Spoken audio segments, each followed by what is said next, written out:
Hi there, Heather Lynn from Holy Fit here. Just wanted to get on here and talk about what might be holding you back from achieving your goals, and that very thing might actually be you. So that's why I think this is a really important topic, because sometimes we stop ourselves from achieving what we can actually achieve, and we don't realize that it's ourselves that are stopping ourselves, and the only person in the world that you can control completely is yourself. So hopefully some of this insight will kind of help you out a little bit. Hey Teresa, how's it going? Thanks for coming over. So I'm just going to wait a couple of minutes, let a few more people come over and join us. I was just on my personal page. I wanted to invite people from there to come over here. I'm trying to do these topics on this page rather than on my personal page, because I consider my personal page more of a social place, and I consider this page more of where I want to share kind of my business stuff with you. So what I do for a living, which is fitness and nutrition. So I like to share things that will help you guys out. My goal is to help you guys with your health and your fitness. And Teresa knows that. She's working with me right now. Thank you so much, Teresa. So that's why I'm here sharing this information, and I hope that it helps you. And if you ever have questions or comments, you can leave them on these live posts, or you can message me anytime that you want to. I'm always happy to chat. So let's start to get into it. We can very easily blame our current situation on pretty much anything but ourselves. And really that's kind of being in a constant state of denial. So the really hard thing to wrap your head around and accept is that you might be the very person that has been holding yourself back from achieving what you want to achieve.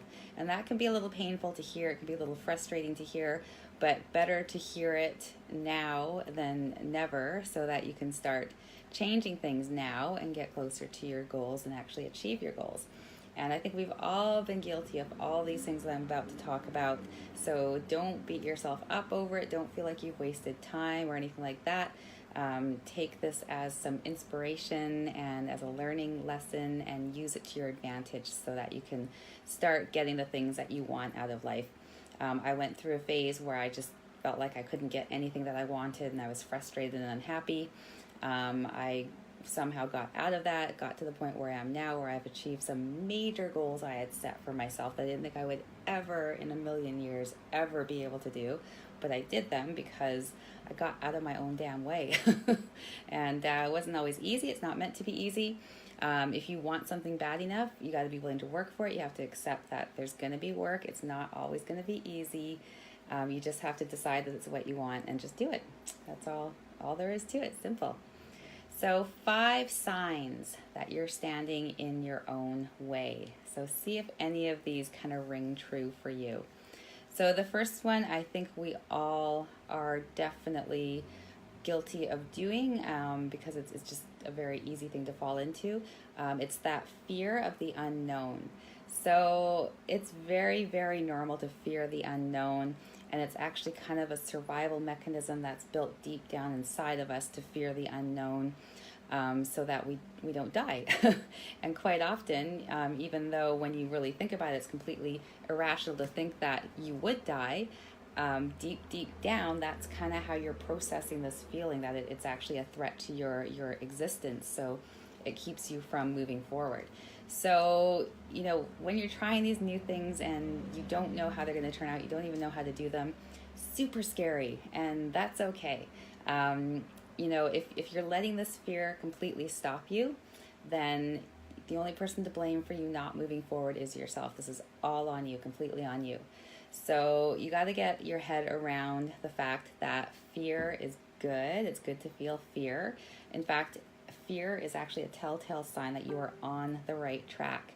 I have mentors who say that you should do something that freaks the shit out of you every single day.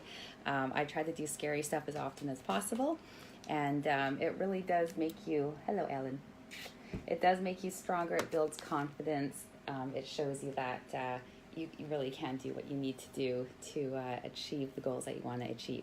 So feel the fear. Don't let it stop you. Don't try to stop yourself from feeling that fear. It's perfectly normal to feel that fear, and you should explore that and be aware of it. Just don't let it stop you. Just notice it and do it anyways. And it's incredible. The first time you do something that really freaked you out and you do it and you get to the end and it didn't kill you and you achieve something out of it, it's going to do so much for your self-confidence. You're not even going to believe it. It's probably what got me out of the hole that I was in, was doing something that totally freaked me out and being successful at that. And that was like the first kind of like steps out of that black hole for myself. So you got to do it. You got to face that fear and just do it. Next one, fear of failure. So a lot of people let the fear of failure stop them. And if you're letting the fear of failure stop you, then you've actually failed without even trying to do it. So it's either, do it and fail, or don't do it and definitely fail. If you do it and you fail, that's actually a good thing, because you just learned what not to do. So use failure as a learning lesson, not as a negative thing. And, don't think because you tried something and you failed at it that you can't do it. Just take what happened, what led to the failure, make a note of it if you have to, and don't repeat that, because you'll just end up in the same thing. Failure is there to teach you things. Like me moving out of my studio because it's too expensive, I could see that as a failure, which I guess in a way it is. I'm not making enough to make it worthwhile to stay in that space. But what I learned from that is the amount of money that is too much money for me to pay for overhead. So now I just have to put myself in a new place that, Ellen's giving me kisses, a new place that has less overhead. So my percentage of overhead needs to be a lot lower. And that's a great learning lesson for me. I just about moved into a space until I crunched the numbers and realized that the rate was going to be pretty much the same as the rate that I'm paying at my current place. And then I thought, if I go into that, I haven't learned the lesson. And then when you don't learn from your failures, the universe has this really great way of teaching you a second time, third time, fourth time, whatever. But each time the universe teaches it to you, it makes it a little more harsh trying to get the lesson through so that you actually learn it. So I'm not going to repeat that. I found another place to go to, and it's a lot better. The overhead is a lot less. So I'm learning from what could be called a failure, and I am pursuing on towards my goal of keeping my studio going, keeping my fitness business going. And that's all there is to it. There's nothing that I don't feel ashamed or anything, like not being able to stay in my current place. It's just, it is what it is. That's the lesson. Those are the numbers. No big deal. Just find a new place to do it. And I did. So there you go. Third one, and this is a really hard one for a lot of people, and I think we all experience it even when we're feeling confident. It's self-doubt. So I think everyone experiences self-doubt every now and then. I'm not sure why that is. I'm not sure. Maybe it's another survival mechanism deep down inside of us, so that it keeps us from, just jumping into things without thinking about it. But you got to turn your thinking around. So rather than thinking about, your possible shortcomings, ask yourself, what are the tools that you need to achieve what you're trying to do? So in other words, rather than focusing on what you can't do, try to figure out what you need to be able to do what you want to do in the end. So for instance, if you need to learn something, if you need some education, say you're going to be a salesperson and you're doubting your ability to sell. Well, what do you need? You need the tools to sell. You need to learn how to sell things, whatever that product might be. So what do? You buy a book, you Google it, you look for people who have done well in that particular business, and you find out what they did and you learn from them. So, shift your thinking from, oh, I can't do that, I'm not going to be any good at that, to, okay, what do I need so I can be good at that? And it's all out there. Everything you need is out there. And with the internet, you don't even have to look very hard for it. It's just right there. So if you've got, your goal, you've got the right kind of leadership, the tools that you need, there is absolutely nothing that can stop you from reaching your goal. So try to get rid of that self-doubt. I know it's hard. And, if it creeps into your head, okay, just, you can acknowledge it and realize that it's there. But then you got to push it out and replace it with, okay, what do I need to do right now that will help me?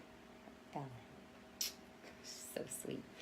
Just ask, what do I have to do right now that's going to help me get closer to that goal? And for the most part, it's Googling how to do whatever, or checking out a YouTube video on how to do things. So try to get out of the trap of self-doubt. And it's not, I don't think it'll ever totally completely go away. I still have self-doubt over things that I know I can do, but that little self-doubt bit kind of creeps in. And then right away, what I do is I go onto YouTube and I look for a motivational video by someone who I respect and I love their work, and I'll listen to their motivational video. And it just gets me out of my headspace and gets me thinking into, okay, what do I need to do now to be able to achieve what I want to achieve here? All right, so self-doubt, got to get rid of it. Fourth one, holding on to the past. So we're probably all guilty of this as well. You tried something in the past, it didn't work, so you're like, okay, I can't do that. Tried it before, it didn't work, so I can't do that, which is the absolute wrong answer. So this goes back to learning from your failure. So yeah, you did it in the past, you tried it, it didn't work. What did you do? How come it didn't work? Figure that out, and then don't repeat what didn't work. Figure out another angle, figure out a different way to go at it. If you don't know, then talk to somebody who might have that knowledge and say, hey, this is what I did and it didn't work. Can you help me, maybe do it a different way? What would you suggest? If you can't find anyone who has that knowledge, then again, check out YouTube, check out some books out there. There's so many educational tools that we are, it's right at our fingertips. It's right there on the internet. You can learn anything that you need to learn. So if you learned what not to do already, you're like halfway there. Now you just need to learn the skills to do it. And if you're not willing to do that, then again, you're holding yourself back from, what could be a really awesome life. All right, so let go of the past. It's the past. It's gone. It's done. If I hung on to my past, I wouldn't be anywhere near where I am now. I would not have a fitness studio. I would not be a happy person. It would be terrible for me right now. The reason why I keep looking forward and I let go of the past is because I do not want to go back to that kind of living ever again. I never want to go back to that. So you got to just let it go, move on. You're a different person than who you were, 10, 20, even 5 years ago. So we're changing all the time. Let that past go, look forward, and just move. And then the last one, lack of self-respect. Okay, so this is a big one. You might not even realize how much you are disrespecting yourself because you've just gotten into the habit of disrespecting yourself. So I want you to, when you get a chance, to sit quietly and think about the conversations that go on in your head. Like when something doesn't go quite right, what's the conversation you have with yourself in your head? Like, is it negative? Are you putting yourself down? Are you telling yourself that, you're not smart enough to do it, you're not good enough to do it, or, you failed because you suck? Like, what's that conversation going on in your head? And maybe you just write down a few of the things that you're saying to yourself in your head and just kind of look at that on paper. And then the second part of this exercise, this is the important part of this exercise. Look at those things you wrote down on that paper. Call up your very best friend, and would you say those things to your very best friend? Chances are no, you would never say those things. You would lose that friend. So why are you saying that to yourself? Don't say that to yourself. Next time you catch yourself with a negative thought, like, ask yourself right away, would you say that to your best friend, or would you say that to your child? Like, why are you allowing yourself to disrespect yourself when you would never do that to another person? Why are you making another person out to be, more worthy and more important than you? So you really got to think about that. And I highly recommend doing this exercise because it's a real eye-opener. Just think about those conversations, or maybe throughout the day, negative thought pops into your head, write it down, and do that for the day or for a few days. And then look at your list and then ask yourself, would you say any of those things to your best friend or your spouse or your child? And if the answer is no, then you got to get that out of your head. Stop saying it to yourself. Okay, really important, because if what you're saying to yourself you're going to internalize that, and that's going to become who you are. If you're telling yourself you're stupid or you're lazy, then that's what you're going to what you're going to become. We totally underestimate how powerful our minds are. You know, what's going on in your head will become your reality. I say that so many times. I probably sound like a broken record, but it's so true. You have to get your thinking right if you want to change your life. And you can find some really great motivational speakers out there who explain it better than I just did. I like to listen to quite a few different speakers. Jen Sincero, she's one of my favorites. I like Tony Robbins. I know some people are like, oh, he's just, he's such a loudmouth or whatever, but I think what he has to say is so valuable. I've learned a lot from what he has to say. Grant Cardone is another one I love to listen to. He's more for on the business side. Very inspirational, very hard worker, came from nothing, built himself up. So, listen to these positive things, get these positive things going through your head. When the negative thing comes into your head, write it down, look at it later, ask yourself, would I say that to somebody else? And if the answer is no, you need to get rid of that thought. Cross it out with your pen, tear it up, do something, physical with it that will kind of remind you that thought no longer exists for you in your head.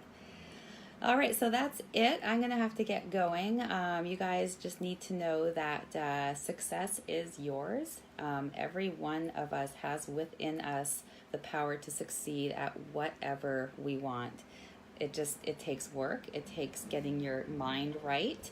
It's not going to be instant in most cases. I don't know, maybe in some cases it will be instant, but in the majority of cases it's not going to be instant. It's going to take work. It's going to take effort, consistency. It's a big one. Got to be consistent and just keep going forward. What do you have to lose? If you give up, then you've just given yourself permission to stay where you are. And if you're not happy where you are, why would you stay where you are? Just keep moving forward. Some days it's going to seem impossible. Some days you're going to be kind of down on yourself. You're going to have to work hard on those days to get out of that funk. But just keep moving forward and write your goals down every single day. Write them down like they've already happened. Write them down like you're living them right now.